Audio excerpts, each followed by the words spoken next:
खूप अथक परिश्रम केले आणि भगवान बुद्धांना ज्ञान प्राप्ती झाली. ज्ञान प्राप्ती झाल्यानंतर भगवान बुद्धांनी सागात येथे पहिले धम्मचक्र प्रवर्तन केलं. ही एक सर्वात मोठी क्रांती होती. ही क्रांती आणि इथूनच बुद्धानं त्या धर्माचा प्रचार प्रसार केला, समाजामध्ये मानवी मूल्य रुजवले आणि एक समाजाला वेगळी दिशा मिळाली. या देशामध्ये खूप मोठी क्रांती एक जे म्हणजे जे बुद्धाचे विचार होते जे ते विचार आधी कोणाला माहिती नसेल ते विचार भगवान बुद्धांनी या जनमानसात रुजवले आणि तिथून ते क्रांती झाली. आणि त्याच क्रांतीची प्रेरणा घेऊन या देशामध्ये बुद्धाच्या नंतर जे मौर्य वंश आपण म्हणतो, मौर्य वंश जो सम्राट अशोकांचा चंद्रगुप्त मौर्य पासून तर बृहदत्त राजापर्यंतचा जो मौर्य वंश होता, त्या मौर्य वंशाने हा धर्म जगामध्ये पसरवण्याचं काम केलं. त्यामधला पहिला राजा चंद्रगुप्त मौर्य, त्याच्यानंतर बिंदुसार मौर्य आणि जे सम्राट अशोक होते, जे चक्रवर्ती सम्राट होते, त्या चक्रवर्ती सम्राटाने आपले स्वतःचे मुलगा आणि मुलगी धर्माला दान देऊन त्यांना विदेशात पाठवलं. त्यांना विदेशात पाठवून त्यांनी बौद्ध धर्माचा प्रचार प्रसार केला आणि तिथून एक मोठी क्रांती सम्राट अशोकांनी या देशामध्ये घडवून आणली. 84,000 बुद्ध विहार बांधले. हा अखंड भारत, त्यावेळेचा जो जम्बूद्वीप अखंड भारत म्हणजे आजचा भारत, नेपाळ, म्यानमार, भूतान, अफगाणिस्तान, पाकिस्तान आणि बांगलादेश हा एवढा मोठा जम्बूद्वीप, या जम्बूद्वीपावर सम्राट अशोकांचं राज्य होतं. हजारो वर्ष मौर्य वंशाने या देशावर राज्य केलं. म्हणजे चंद्रगुप्त मौर्य पासून तर बृहदत्त राजापर्यंत, म्हणजे चंद्रगुप्त मौर्य मौर्य वंशाचा पहिला राजा आणि बृहदत्त राजा हा 10वा राजा. एवढा वर्ष हा भारत त्यांनी बौद्धमय केला. बौद्ध धर्माचा प्रचार प्रसार या देशामध्ये त्यांनी केला आणि या देशाला जे आवश्यक होतं, जे जनसामान्यामध्ये जी क्रांती आवश्यक होती ती क्रांती त्यांनी केली. बौद्ध धर्माचे त्यांनी स्तूप बांधले, लेण्या बांधल्या, चैत्य बांधले, 84 स्तूप सम्राट अशोकांनी या देशामध्ये बांधले आणि या देशावर राज्य केलं.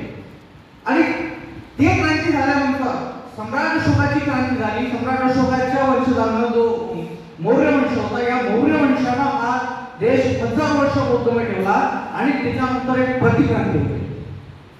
त्यामुळे एक प्रतिक्रांती होते, तिथून 1000 वर्षानंतर एक प्रतिक्रांती होते आणि पुष्यमित्र शुंग हा बृहदत्त राजाची हत्या करतो.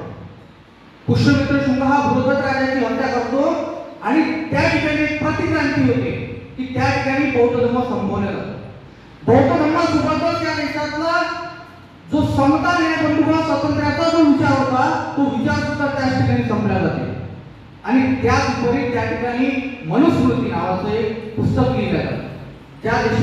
ज्या पुस्तकावर या देशाचा राज्य कारभार करेल असं एक मनुस्मृती नावाचं पुस्तक त्या ठिकाणी निर्माण होते.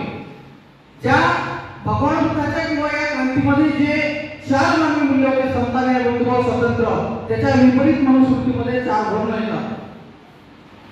ब्राह्मण, क्षत्रिय, वैश्य आणि शूद्र हे 4 वर्ण येतात आणि या 4 वर्णामध्ये हा पूर्ण बहुजन समाज विभागलेला जातो. त्या 4 वर्णामध्ये हा बहुजन समाज विभागला जातो आणि हा समाज विभागल्यानंतर त्यांना त्यांच्या जातीप्रमाणे, वर्णाप्रमाणे काम दिले जाते. ब्राह्मणांना पूजा अर्चा करण्याचं काम, सल्ला देण्याचं काम, क्षत्रियांना लढाई करण्याचं काम, वैश्याला व्यापार करण्याचं काम आणि शूद्रांना वरील 3 वर्गाची सेवा करण्याचं काम. या प्रकारे ही होती, ही प्रतिक्रांती होते त्या क्रांतीवर. आणि मनुस्मृती देशामध्ये लिहिल्या जाते आणि या देशातला 85% बहुजन समाज हा गुलामीत पकडला जातो. हा बहुजन, मोठ्या संख्येने असलेला बहुजन समाज हा गुलामगिरीमध्ये जातो. अशा प्रकारची प्रतिक्रांती होत राहते. आणि ती जे क्रांती सम्राट अशोकाची झाली त्याच्यानंतर बृहदत्त राजाच्या हत्येनंतर पुष्यमित्र शुंगानं या देशाची प्रतिक्रांती केली आणि त्याच प्रतिक्रांतीचा जे आपण 1818 मध्ये पाहतो की पेशवाईचा या देशामध्ये सर्वनाश केला.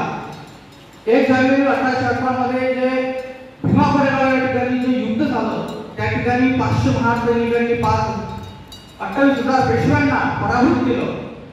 ही एक क्रांती झाली. आणि त्यानंतर बाबासाहेब आंबेडकरांनी या देशामध्ये जे मनुस्मृती रुजली होती, या देश जो विभाग केला होता, जो विषमतावादी या समाजामध्ये जे विषमतावाद रुजलेला होता, त्या विषमतावादावर बाबासाहेब आंबेडकरांनी पुन्हा एकदा समतावादी क्रांती घडवून आणली. पुन्हा एकदा समतावादी क्रांती बाबासाहेब आंबेडकरांनी घडवून आणली. आणि त्याचाच भाग आहे आज जे आपण ज्या संघटनेचं काम करतो समता सैनिक दल, हा त्याच क्रांतीमधला एक भाग आहे.